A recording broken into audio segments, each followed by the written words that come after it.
अब जो हम इस वीडियो में बात करने वाले हैं वो फर्स्ट चैप्टर का ही कुछ पार्ट रह गया है, जो कि मैंने आपको समय की कमी के कारण नहीं करा पाया था। तो अभी हम वो उसको कवर करेंगे। तो उस पार्ट का नाम है, मैं आपको सिर्फ पॉइंट लिखूंगा और समझाऊंगा, ठीक है।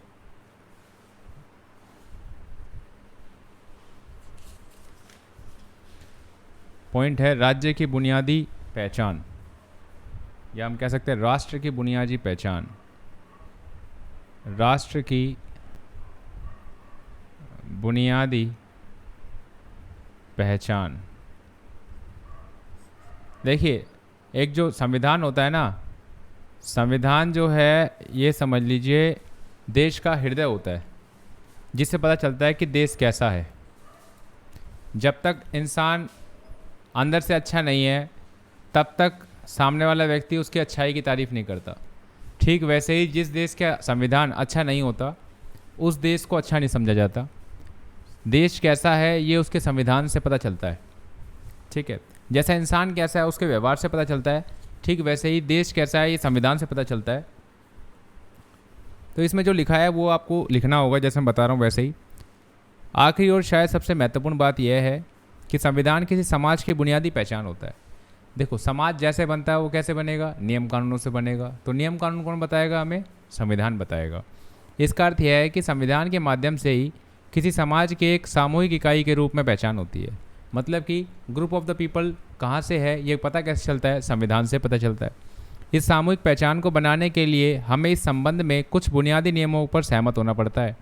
भाई, जैसे रोड पे हमें हेलमेट लगा के गाड़ी चलानी चाहिए, है ना, सीट बेल्ट लगानी चाहिए, ये सभी को मानने होते हैं नियम कानून। और ये भी मानना होता है कि हम पे शासन कैसे होगा, मतलब कि नेता का चुनाव कैसे होगा। हम इन सब चीज़ों को एक्सेप्ट करते हैं। संविधान बनने से पहले हमारी अनेक प्रकार की पहचान या अस्मिताएं होती हैं, ठीक है। लेकिन कुछ बुनियादी नियमों और सिद्धांतों पर सहमत होकर हम अपनी मूलभूत राजनीति पहचान बनाते हैं। मतलब कि आप एक लड़के हैं या आप एक लड़की हैं, आप एक किसी के बेटे हैं, आप एक किसी की बेटी हैं। इन सभी पहचानों के बाद आपकी एक पहचान है कि आप भारत के एक नागरिक हैं, राइट। दूसरा, संवैधानिक नियम हमें अब एक ऐसा विशाल ढांचा प्रदान करता है जिसके अंतर्गत हम अपनी व्यक्तिगत आकांक्षा और लक्ष्य और स्वतंत्रताओं का प्रयोग करते हैं। अब देखिए, बुनियादी पहचान इसलिए है क्योंकि इसी के माध्यम से हमें पता चलता है कि हम व्यक्तिगत आकांक्षाओं को पूरा कर सकते हैं। अब व्यक्तिगत आकांक्षाएं क्या हो सकती है? भाई, आप एक जॉब करना चाहते हैं तो वो आप कैसे कर पाओगे? संविधान हमें बताएगा, नियम कानून, ठीक है। लक्ष्य प्राप्त करना चाहते हो, आप जीवन में जो कुछ भी बनना चाहते हो, वो भी आप कैसे अनुमति मिलेगी? संविधान के माध्यम से ही मिलेगी। आप स्वतंत्रता प्राप्त करना चाहते हो, है ना, स्वतंत्रता प्राप्त करना चाहते हो, तो मतलब ये भी कौन बताएगा? संविधान ही बताएगा। संविधान ही हमें सभी को अनुमति देता है। संविधान ही आधिकारिक बंधन लगाकर यह तय कर देता है कि कोई क्या कर सकता है और कोई क्या नहीं कर सकता। तो ये बुनियादी पहचान तो है ही। एक देश क्या कर सकता है ये कौन बताता है? उसका संविधान ही बताता है। तीसरा और अंतिम, अब शायद यह संभव हो सका है कि अनेक बुनियादी राजनीति और नैतिक नियम विश्व के सभी प्रकार के संविधानों में स्वीकार किए गए हैं। मतलब जैसे भारत का संविधान बना हुआ है जिसमें जो नियम कानून का डिस्कशन हुआ है, ठीक वैसे ही नियम कानून दूसरे देश भी अपना रहे हैं।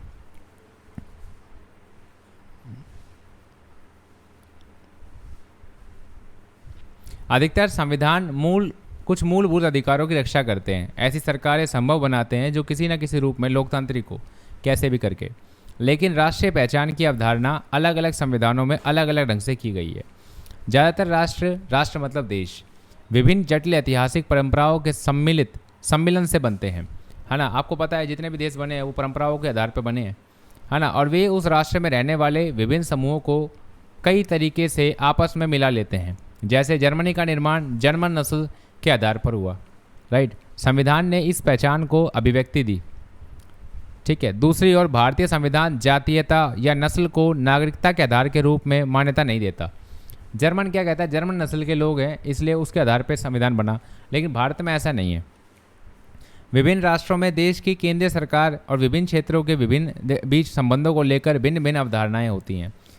यह संबंध उस देश की राष्ट्रीय पहचान बनाता है। मतलब कि एक देश कैसा है, अगर आप उस देश को पहचानना चाहते हो तो आपको उस देश के संविधान को पढ़ना चाहिए, क्योंकि देश का संविधान ही बताएगा कि वो देश कैसा है। अगर आप किसी देश में घूमने के लिए भी जा रहे हो तो भी आपको संविधान पढ़ना चाहिए उस देश का, ताकि आप ये पता लगा सको कि उस देश में आपके लिए क्या अधिकार है, आप क्या कर सकते हैं, क्या नहीं कर सकते। तो आई होप सो आपको समझ में आ गया कि राष्ट्र की बुनियादी पहचान भी कौन बताता है, संविधान ही बताता है। हमारे देश की बुनियादी पहचान भी कौन बताता है, संविधान ही बताता है। अब हम बात करते हैं संविधान की पावर के बारे में। संविधान की पावर क्या है? संविधान की सत्ता, power of a constitution, power of a constitution, मतलब एक संविधान पावरफुल कैसे बनता है, इसमें हम ये जानते हैं। हमने संविधान द्वारा किए जाने वाले कुछ कार्यों की रूपरेखा प्रस्तुत की है, मतलब कि आप डिस्कस करके बताया है कि कौन कौन से काम होते हैं जो संविधान करता है। अधिकतर देशों में संविधान एक लिखित दस्तावेज के रूप में होता है, मतलब कि रिटर्न डॉक्यूमेंट होता है, जिससे राज्य के बारे में कई प्रावधान होते हैं। प्रावधान मीन्स प्रोविजंस होते हैं, प्रोविजंस मीन्स आप कह सकते हो कि सुझाव होते हैं।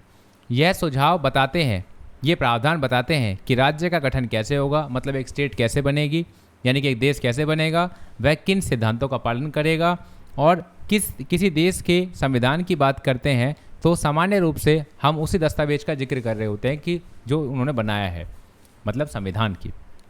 लेकिन कुछ देशों जैसे इंग्लैंड के पास कोई दस्तावेज नहीं है जिसे संविधान कहा जा सके, मतलब रिटर्न में कोई कुछ नहीं है इंग्लैंड के पास, बल्कि उनके पास दस्तावेजों और निर्णयों की एक लंबी श्रृंखला है जिसे सामूहिक रूप से संविधान कहा जाता है। मतलब उनके पास एक लिस्ट है, मतलब उसको संविधान कहते हो। अंततः हम कह सकते हैं कि संविधान वह दस्तावेज या दस्तावेजों की पूंजी है, ठीक है, जो उन कार्यों को करने का प्रयास करता है जिसका ऊपर उस पर लिखा गया है, मतलब लोग उसी पे काम करते हैं संविधान के अकॉर्डिंग। लेकिन विश्व में अनेक संविधान केवल कागज़ पर ही नहीं हो, मतलब देखो इसमें क्या लिखा है, लेकिन विश्व में अनेक संविधान केवल कागज़ पर ही होते हैं, वे केवल थोथे शब्द होते हैं और कुछ नहीं। मतलब कि कुछ देशों में क्या होता है, संविधान केवल कागज़ पर लिखे होते हैं और वो थोथे शब्द होते हैं, उन पर कोई काम वाम नहीं होता। कई देशों में ऐसा भी है। महत्वपूर्ण प्रश्न यह है कि संविधान कितना प्रभावी है, मतलब कि पावर कितनी है, संविधान कितना सक्षम है, ये उसकी पावर से दर्शाता है। जिसमें ज़्यादा पावर होती है वो संविधान ज़्यादा सफल होता है। और पावर कैसे बनती है कि सही नियम कानून बनाए जाएं और उन पर प्रभावी ढंग से कैसे उसको प्रचलन में लाना है, मतलब उसको इम्प्लीमेंट कैसे करना। पावर किससे आती है? इम्प्लीमेंटेशन से। तो अब इसमें सबसे इंपॉर्टेंट चीज़ ये आती है कि जो संविधान की शक्ति है, कि संविधान कितना सक्षम है, ये डिपेंड करता है इम्प्लीमेंटेशन पे। कि कोई भी आपने आदत अच्छी सुनी, भाई मैंने आपको अच्छी आदत बनाई, आपने सुन ली, तो इसका मतलब ये थोड़ी ना कि आप उस आदत से आपको फ़ायदा होगा। आपको फ़ायदा केवल तब होगा जब आप उसको प्रचलन में लाएंगे, मतलब कि इम्प्लीमेंट करेंगे। तो सबसे इंपॉर्टेंट टॉपिक जो आता है वो आता है कि संविधान को प्रचलन में लाने का तरीका, implementation process of constitution, implementation process of constitution. संविधान को प्रचलन में लाने का तरीका।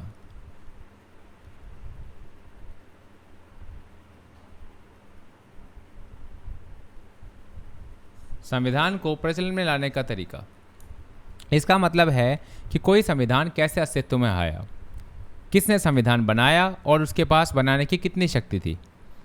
अनेक देशों का संविधान इसलिए खराब हो जाते हैं, यानी कि निष्क्रिय हो जाते हैं, क्योंकि वे सैनिकों द्वारा बनाए जाते हैं और अलोकप्रिय नेताओं द्वारा बनाए जाते हैं। मतलब उन लोगों के द्वारा बनाया जाता है जिन्हें जनता खुद पसंद भी नहीं करती और उनके पास साथ लेकर चलने की क्षमता भी नहीं होती, क्योंकि लोग उन्हें पसंद ही नहीं करते। तो विश्व के सर्वाधिक सफल संविधान जो है वो भारत का संविधान है, दक्षिण अफ्रीका का संविधान है, अमेरिका का संविधान है। ये तीनों संविधान क्यों इतने सफल है? क्योंकि ये बहुत ज़्यादा स्ट्रगल करके बनाए गए थे, आंदोलन के बाद बनाए गए थे। और स्ट्रगल अकेला व्यक्ति तो करता नहीं है, पूरे देश की जनता करती है, राइट। ये संविधानों के उदाहरण है जिन्हें एक सफल राष्ट्रीय आंदोलन करके बनाया गया था। तो सीधी सी बात है, जब आंदोलन करके कुछ चीज़ बनाई जाती है तो सभी की सहमति होती है, तो इसलिए संविधान वो लंबे भी चलते हैं। हालांकि भारतीय संविधान को औपचारिक रूप से एक संविधान सभा ने दिसंबर 1946 को कब बनाया था? इंडियन कॉन्स्टिट्यूशन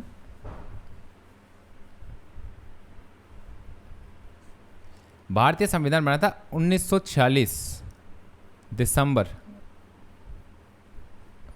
ठीक है, दिसंबर और नवंबर 1949 के मध्य, मतलब कि 46 से 49, 46, 47, 48, 49, लगभग 3 साल लग गए, ठीक है, पूरे 3 साल में समय लगा, ठीक है, और 3 साल में सभी इस चीज़ों से अभिप्रेरणा ली, सभी आंदोलन से अभिप्रेरणा ली, फिर जाके बनाया गया, और वो भी सभी पढ़े लिखे लोगों के द्वारा। राष्ट्रीय आंदोलन में समाज के सभी वर्गों को एक साथ लेकर चलने की विलक्षण क्षमता थी। भाई राष्ट्रीय आंदोलन की वजह से सभी जाति के, सभी वर्ग के, सभी धर्म के सभी लोग एक साथ हो गए थे, जिसकी वजह से सभी लोग एक साथ होने की वजह से हुआ क्या कि संविधान हम बना पाए। अदरवाइज हम कास्ट के आधार पर संविधान बनता बाद में, अगर ये राष्ट्रीय आंदोलन नहीं होता। तो राष्ट्रीय आंदोलन से एक ये अच्छी बात भी हुई कि सभी लोग एक साथ हो गए थे।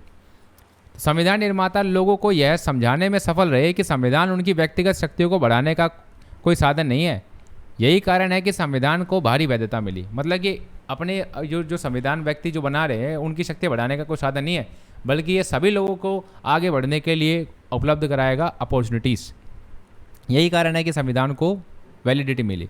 संविधान का अंतिम प्रारूप उस समय की व्यापक राष्ट्रीय आम सहमति को व्यक्त करता है। मतलब कि अगर आप संविधान को पूर्ण रूप से देखते हैं तो आप ये जानते हैं कि भाई वहाँ के उस समय के जो लोग थे वो बड़े ही सहमत थे संविधान को लेकर। कुछ देशों ने अपने संविधान को पूर्ण जनमत संग्रह कराया है, जिसमें सभी लोग अपनाए जा रहे संविधान के पक्ष या विपक्ष में राय रखते हैं। मतलब कई देशों में क्या होता है, वोटिंग होती है जिसमें भाई बताया जाता है कि संविधान में ये नियम जोड़ने वाले, ये नियम हम जोड़ने वाले। तो बता सकते हो कि भैया आपको कौन सा नियम जोड़ना है, कौन सा नहीं जोड़ना है। लेकिन इसे लोगों की ओर से प्रबल शक्ति प्राप्त थी, क्योंकि यह सब बहुत ही लोकप्रिय नेताओं की सहमति समर्थन के आधारित था। सबसे पहली बात ये होता है, इसे कहते हैं डायरेक्ट क्रिएशन ऑफ कॉन्स्टिट्यूशन। देखो, एक होता है डायरेक्ट कॉन्स्टिट्यूशन बनाने के 2 तरीके होते हैं, संविधान बनाने के 2 तरीके होते हैं। एक होता है डायरेक्ट कॉन्स्टिट्यूशन। डायरेक्ट कॉन्स्टिट्यूशन में क्या होता है कि आप इसे बोलते हैं प्रत्यक्ष, सीधा जनता जाती है और डिस्कशन होता है और उससे पूछा जाता है कि भाई कौन सा नियम बनाए, कौन सा नियम नहीं बनाए। फिर उन जनता से मतलब कि दोनों के लिए वोटिंग होती है, फिर बनाया जाता है। तो ये जो डायरेक्ट कॉन्स्टिट्यूशन का जो प्रोसेस है ना, ये छोटे देशों में लागू हो सकता है, भारत जैसे बड़े देशों में लागू नहीं हो सकता। तो सबसे अच्छी बात ये थी कि भारत के जो नेता थे वो सभी लोकप्रिय नेता थे, सभी जनता उन्हें पसंद करती थी। तो उन नेताओं ने मिलकर वो साधन मतलब कि संविधान बनाया। तो संविधान उन्होंने ईमानदारी से बनाया और अच्छे तरीके से बनाया, और दूसरी बात यह है कि जनता के फेवर में बनाया, तो संविधान हमारा सफल रहा। अब हम बात करते हैं अगले टॉपिक के बारे में, जो कि मैं अगली वीडियो में आपको दिखाऊंगा कि संविधान के मौलिक प्रावधान।